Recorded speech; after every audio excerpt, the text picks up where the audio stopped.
Well, painting is almost complete. We have about 50% of the ceiling still to do. Ryan's working on that right now. All the walls are done.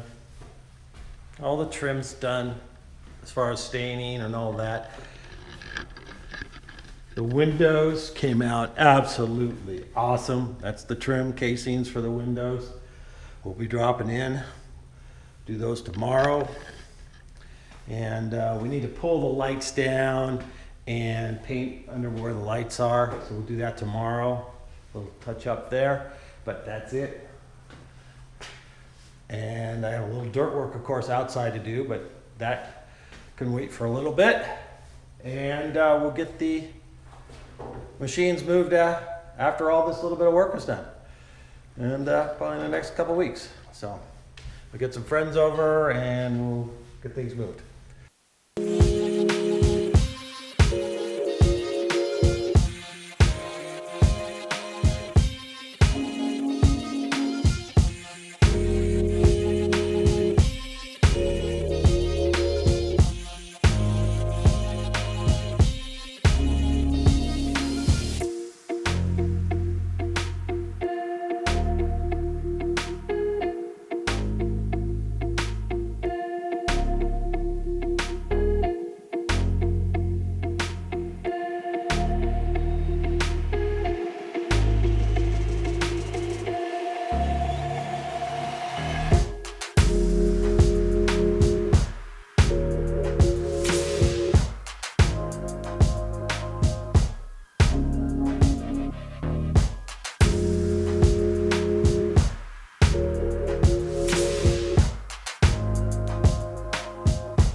I have Dale Derry in my shop! Oh, Dale, thanks for coming over. Yeah, it's my pleasure. It's my pleasure to use your shop. Is it? The first time. This is the first actual day doing something in here. And Dale's here to do it. I'm so excited. That's right. I'm the first guy to work in your shop. You are. Ha! You are. Woohoo!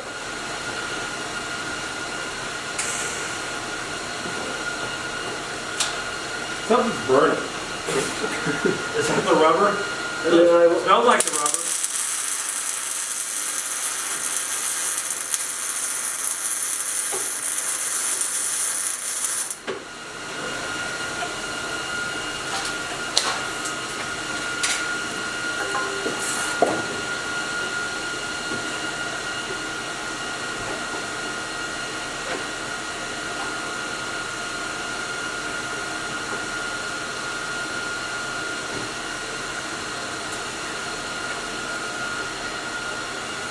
Not too bad though, burning rubber. No, the rubber's not even an issue. I'm just looking at Oh, you're fine. where I'm gaps, and You I think I'm gonna just give me an extra little something in there just for entertainment. yeah, but I mean, you have better welds than they had initially, probably. So Obviously, those are too hot for one. yeah, Boy, they put nothing down. no. Some bean counter said you're running too much wire, buddy. Yeah, yeah. Quit welding so much. I'm just taking your son's advice. You think it needs to be stronger, make it stronger. Oh gosh. Yeah. Wow, this vice moves nice. Yeah, Would you put grade 7 bearings in it or something? No. Clean lubricated, I think. I don't think I did much more than that. And I made the. Oh yeah, you put something special in there. Was that the one that I don't know. Was that, I wonder if that's the one I made a whole new screw for. I may have made a whole new screw for it because they're different. There's something about Have you seen the one that Jason at Fireball told us that monstrosity? It's at 1,500 pounds right now.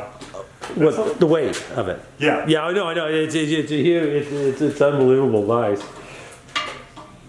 What's he going to use that for? Is it just for video?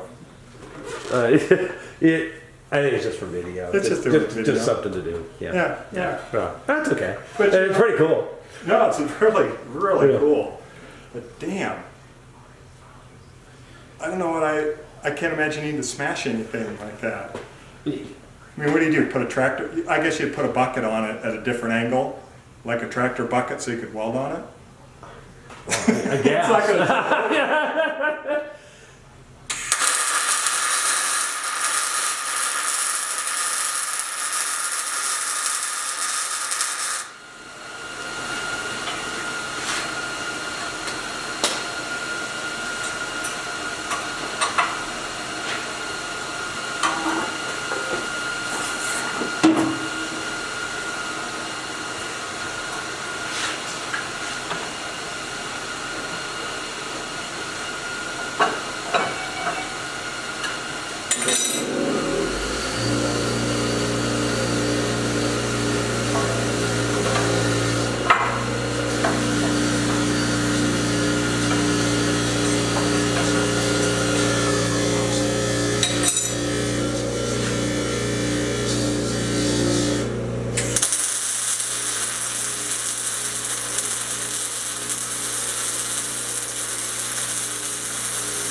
Deft liquid cement crack filler.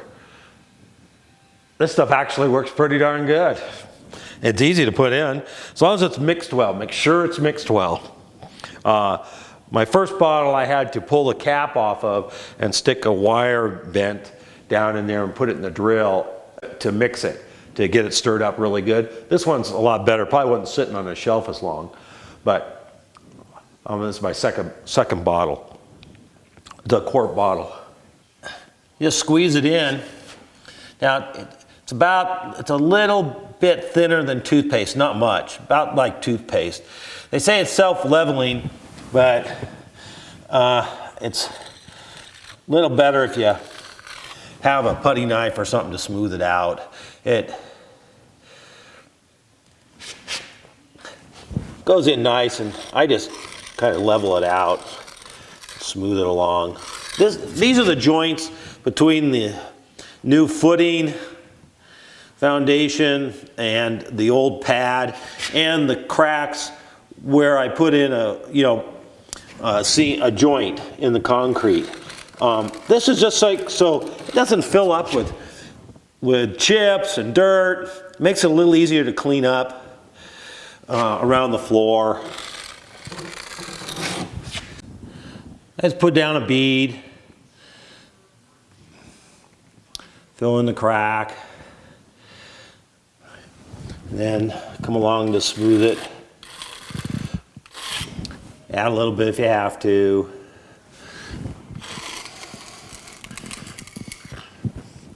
It does shrink a tiny bit, it does shrink a little bit. Now in these areas, I've already did it yesterday, and it's hard, and it really sunk down in there, and there's little air pockets, and that's why I'm going to go back over all of this and finish up the other parts I've done. But it's really, it's really easy to do. Yeah, it doesn't match color-wise, but you know, this is a shop floor, and I'm not that concerned about it. I know there's a lot of people that might be.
Well, everybody, this was the last piece of equipment, believe it or not, that is kind of going to be moved out of the old shop.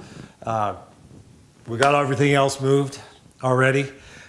We did not videotape. There were shy people, and you know, you got to get the job done type of thing. So we really didn't videotape the you know, moving all the machines. I'm going to show you, walk around and show you, and so you get an idea what the layout's going to be and all that good stuff. Now, in this corner, well, oh, you don't see that corner.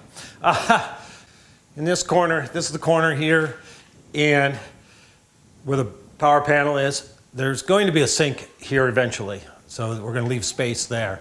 Next to it, so we just moved the surface grinder. Now this is not where it's going to sit exactly, but we're just going to turn this against the wall, and it's going to sit right in this spot here.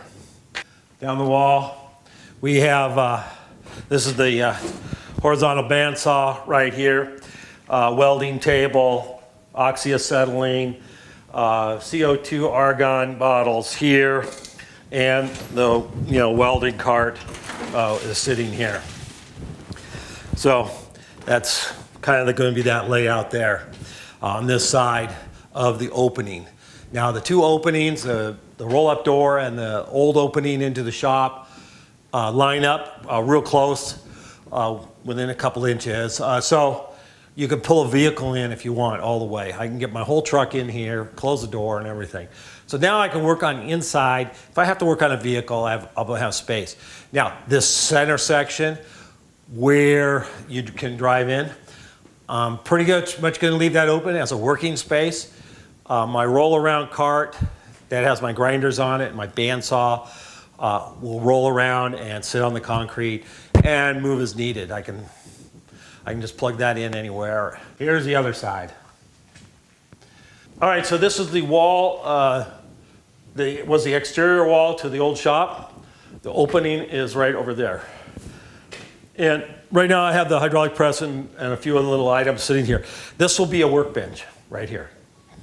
I'm going to get a couple more of the Harbor Freight General brand tool chests that I like, that I have in the other shop, and build a bench right in here with those. So I'll have a tool holding. And in the corner is the milling machine. Now I've also hung a few lights. I have a light over the bench there, light over the milling machine also. Everything's LED. All the lights will be LED. I'll turn a little bit. Now this is my table, my stainless steel table that tilts and turns and goes up and down. It's an old medical table. It's kind of, bent for draining of fluids. You don't want to talk about that stuff. But it's a great work table. This is one I've always had right next to the mill and to the lathe. So I set tooling on it and stuff like that. Now this will turn. The table turn 90 degrees over here, so it's kind of more out of the way. But it might just sit here. I kind of like this setup. So I got the lance lathe sitting in the middle here, right near the wall, within a few inches of the wall. And I have plenty of room to put stock coming out the end and all that stuff that way. Over in the far corner, we have right there.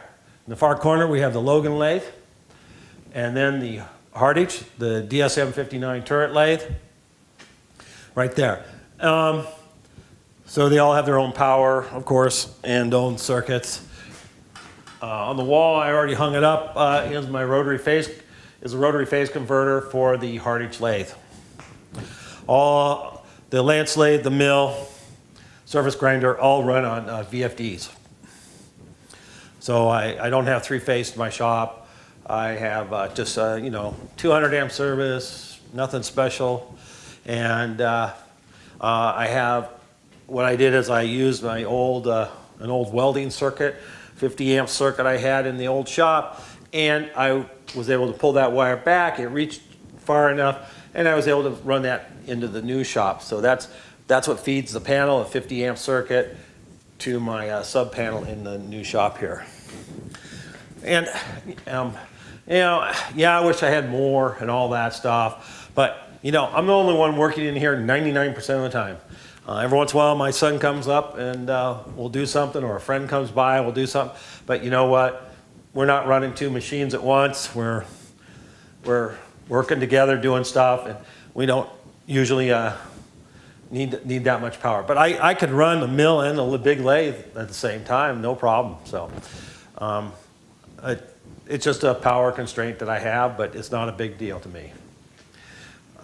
So you swing around, and there's the door. And back over there to the welder in that corner again. So that's the layout. The shop is obviously done. It's all painted. Windows look awesome. I love the windows. Came out just awesome. My son-in-law, helped me out do those, and we took us 2 days. Making all the wood, gluing it up, planing it, cutting it to size, all that good stuff, and building them, and then staining them and everything, and then installing them. But they came out just perfect, and I think they look really good in here. So I'm really happy with the windows trims. But everything did come out really nice so far, and now I need to trim in the mill and get that all leveled out. It's got a little bit of rockiness to it, so I'm going to fix that up. And I've already leveled the lathe just real quick with levels. Now I need to test cuts and do some tweaking or whatever I need to do there. And I need to get the other two lathes, tested out and checked out and make sure they're good. The hard hitch is real easy. Just level it up. Actually, I don't even level it. I make sure the oil's going to drain off. It's such a stout little machine, and you don't need to have it perfectly level, but it's better off to get the drainage of the coolant so it goes back nice and easy. The Logan lathe, it's about the same way because the way that they're made, and I'll probably level it up a little bit and make sure, of course, it cuts right. I've never had a real problem with that at all. Just I don't want it to be rockety or anything like that. So that's it. Quick look on the inside. We'll walk in here. So this is where the hard hitch lathe used to sit. I moved this bench over here. I'm going to be, let's see here, we'll look a little more. So where the drill press, I moved the drill press over here. I'm going to take that cabinet, that gray cabinet out, used to sit up over the Logan lathe, and that little shelf right there. All that will come out. Drill press is going to sit over there. Hydraulic press is going to sit over here. And the little grinder is a wire wheel. I should say it's a wire wheel and a fiber, Scotch-Brite wheel on that little one. And that's all going to sit over here. This bench, I kind of have I have lubricants, spray paints, and a few things like that inside this cabinet and some automotive stuff. And I'm going to try to keep that, I'm going to really work hard and keep that bench as a bench. Keep that space cleaned up. Of course, so this is my grinder bench with my buffing wheel, 2 grinders, and my bandsaw on it. On wheels, can roll anywhere in the shop, and I can use that.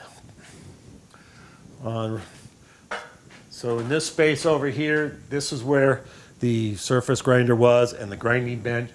Now it's just the surface plate sitting there, but I'll move my bandsaw in here and have that space for the bandsaw and a cabinet that I have as a run-out table. That's what used to sit here, and it works out real well here. All that side, the computer desk, the green bench, my cabinetry workbench, pretty much is all going to stay the same for now, but I'm going to make something so I can get that X-carve off that cabinetry bench and set the X-carve up separate, and so I can use my cabinetry bench. Maybe even move it out here by the bandsaw or something. Most likely, yeah, see, you can see my bandsaw is, right there. That's the bandsaw. But we'll get that stuff out over there. I might move my big table again and move it back toward us this way a little bit so I can get some longer cuts in there and stuff like that.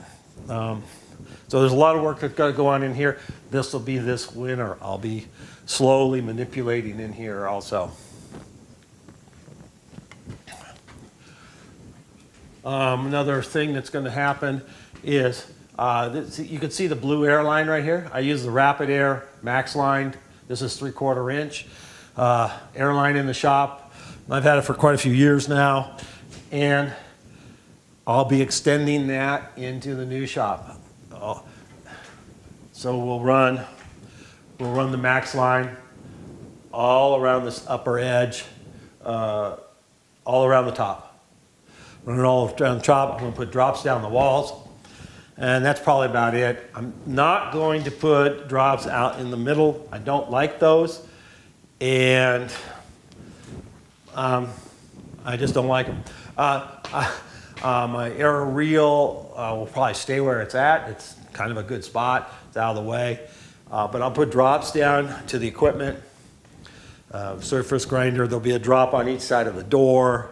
There'll be one at the surface grinder, one at the mill, one by the Lance lathe-ish for servicing all the lathes, and I'll just have a hose. I don't really mind it, just having wall connections. That way you pick things up. Yeah, having them hang from the ceiling, I don't know. I just don't like it. I don't do it. So I'd rather have them down low, easy to get to. So far, that's about it. Well, one other thing, I guess. So above this space, above this door here, I will build a material rack, because up here this is 28 feet wide, and I can put 20-foot sticks of material up there. Inside, whether it's some steel, you know, I won't store a lot of stuff up there, but I have some stuff, and I'll make some rack up here so I can store a few pieces up there. And I have a nice view out the door over here. So anyway, you guys, that's kind of the rough plan that's going on right now. We'll be shooting some more footage of things, setting things up and things like that maybe. There's tons of videos on that stuff, and I don't do it really any different than most of those folks. So I do it pretty much the same way. Yeah, other than that, you know, we'll have this place cleaned up and ship shape here pretty darn quick. Within a couple more weeks, I should have it pretty up and operational, and everything going really well. And even some of the woodworking stuff inside all getting cleaned up. I'm putting away things and getting, you know, getting some good ideas going where I want things again and things like that. So I can work in there again. So thank you guys. Thanks for watching. Please subscribe. Click on that little notification bell so you can get some notifications and stuff. And you know, support the channel. I don't have a lot of tools left. I only have like 3 dovetail cutters, large dovetail cutters only. And I have some brass. I have all out of stainless scribes. I have brass hex and brass round scribes and some of those. So if you're interested, email me, rrintheshop@gmail.com. It's listed at the end of the video, the email address, and it's always in the comment section or the description of the video. So thanks, you guys. Thanks for watching, and we'll catch you in the next one.